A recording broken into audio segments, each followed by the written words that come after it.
Muito bem, na sequência eu desdobro com você a guerra civil que se reacende no Mali, com uma ofensiva, a maior em uma década, acontecendo no final de semana, e um debate profundo que, como eu dizia, não afeta só essa nação na África, mas de forma mais abrangente fala sobre realinhamento geopolítico, a posição da Rússia no mundo e a possibilidade de que a capacidade da Rússia de projetar poder além das suas fronteiras esteja diminuindo, como foi com a Síria, agora também na África. O Mali é um país, e eu creio que a gente tem um mapa, eu pedi para a produção, temos aqui ao lado, vocês vão conferir comigo, um mapa que destaca a Rússia e ali o Mali, trancado no oeste da África. Quando a gente aborda o Mali ou algum país que não está tão frequentemente no noticiário, eu gosto de ter isso para ajudar a gente a situar o público. Bem, com esse prólogo, vamos lá então às imagens do que acontece de fato ali no país representado nesse mapa. استولوا الإخوة على سكنة سينكا الحمد لله.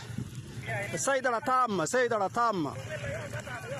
كلمة يا رجل. السلام عليكم ورحمة الله وبركاته. هيا سكنة سينكا إن شاء الله بإذن الله عليها النصر إن شاء الله جايين عليها النصر إن شاء الله. وقول يمكن غيرهم من الأديان إن شاء الله.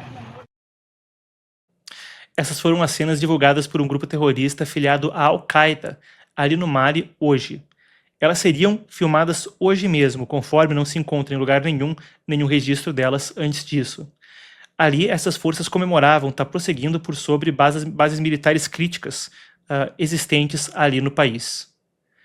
Isso acontece também depois que, no final de semana, houve a maior ofensiva em 10 anos nessa guerra civil por parte desses rebeldes, que aliam separatistas e terroristas islâmicos. Eu vou desdobrar com você essa salada para a gente entender o que está acontecendo por ali, e em breve a gente vai entender o que a Rússia tem a ver também com tudo isso.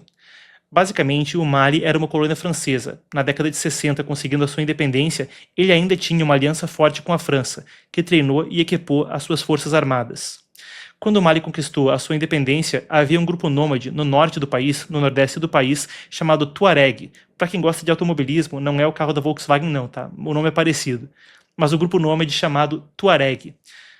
Eles eram apenas separatistas que desejariam um estado próprio, mas, ao longo de uma série de processos complexos, acabaram por ter aliança em décadas recentes com terroristas islâmicos, fundamentalistas em um país que passa por uma profunda divisão étnica. Isso principalmente ali no Nordeste. Bem, isso já era um fator complicante. Entre 2012 e 2013, o governo do Mali conseguiu combater esses grupos separatistas armados e essa aliança entre os separatistas e os terroristas islâmicos com o apoio da França. Aquilo até era uma questão aonde se repercutia com muito sucesso. Uma pesquisa em 2013 da Al Jazeera falava, por exemplo, que na capital do país, cerca de 96% das pessoas via com bons olhos a intervenção francesa para combater naquela guerra civil e tentar estancar o problema da violência no país. Bem, a partir de 2021 isso aí mudou. Houve uma série de golpes de Estado naquela região da África, incluindo no Mali, e uma vez que havia um novo governo, pediu-se a saída da França, depois que a França também não conseguiu lidar tão bem com outros incidentes de violência no Mali. A mudança era geopolítica, saía a França, entrava a Rússia, primeiro com o grupo paramilitar Wagner, um terceirizado, aquele do Yevgeny Prigozhin, que depois tentou até um golpe de Estado contra Putin, o que essencialmente acabou com a forma como o grupo Wagner operava mundo afora a serviço do Kremlin.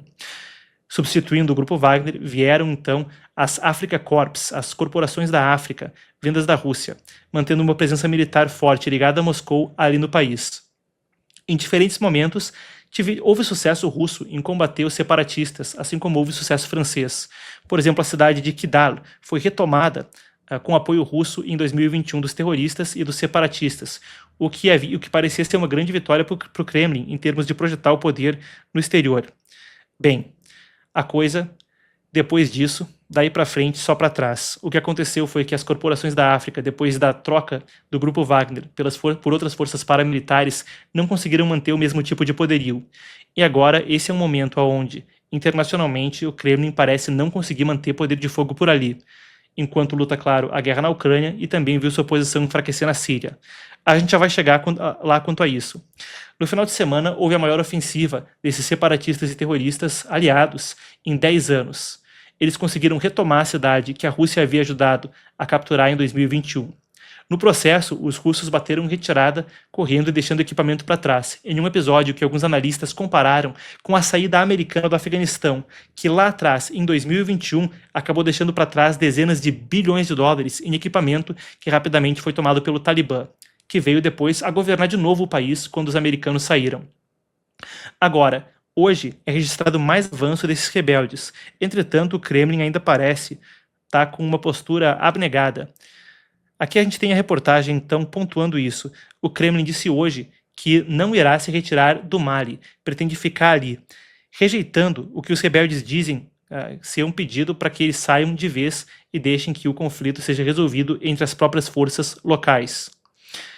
Indo da notícia para análise, eu quero entender com vocês o que está além das manchetes quanto a isso. Um dos pontos a ser discutido é a presença do Kremlin internacionalmente. O momento quando isso acontecia era um no qual o Kremlin também tinha posições, por exemplo, na Síria, uma base aérea estabelecida já no governo de Putin e uma base naval, que era uma herança da época soviética. Com aquela presença no Mali antes da guerra da Ucrânia, era um momento onde as forças armadas russas pareciam ter mais e mais atuação no mundo, e a Rússia conseguia projetar poder além das suas fronteiras.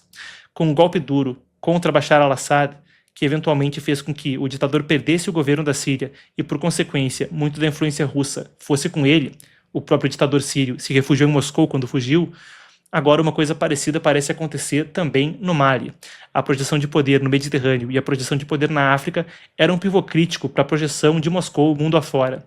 Agora a ver se, com esse recuo, assim como foi na Síria, a gente poderia estar diante de mais um enfraquecimento da Rússia no palco geopolítico. A África também tem um quê importante quando a gente discute esse assunto. Uma rota crítica para o futuro, com crescimento populacional, desenvolvimento de infraestrutura e a presença de minerais críticos, como uma série de materiais necessários, mesmo quando se fala de indústria bélica. A ver como a coisa se desdobra. A gente poderia estar diante de uma intensificação da guerra civil que não tem só as terríveis consequências humanas de muitos conflitos como a gente tem visto consistentemente na África, mas um quê geopolítico que muda a posição de Moscou mundo afora. A ver.